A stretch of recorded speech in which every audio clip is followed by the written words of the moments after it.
તો આપણે બનાવી હતા શેજવાન ચટણી।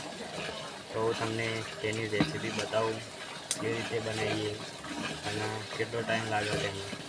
તો આપણે વાત કરીએ તો શેજવાન ચટણી બનવામાં કમસે કમ 1.5 કલાક જેટલો ટાઈમ લાગે।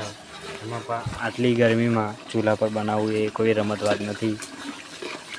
તેમાં ચટણી બનાવવા માટે જરૂર પડે છે લસણ, આદુ,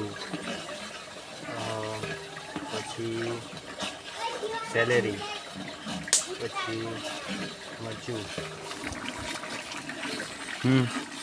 તો આ બધાની જરૂર પડે છે। તો તમે જોઈ શકો કલાકમાં આ ચટણી રેડી થઈ જશે।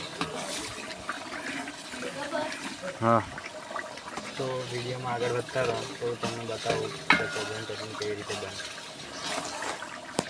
અને જો તમને ડેલી બ્લોગ જોવા ગમતા હોય તો લાઈક અને સબસ્ક્રાઈબ કરો। હું તમને ડેલી બ્લોગ બનાવીને બતાવીશ।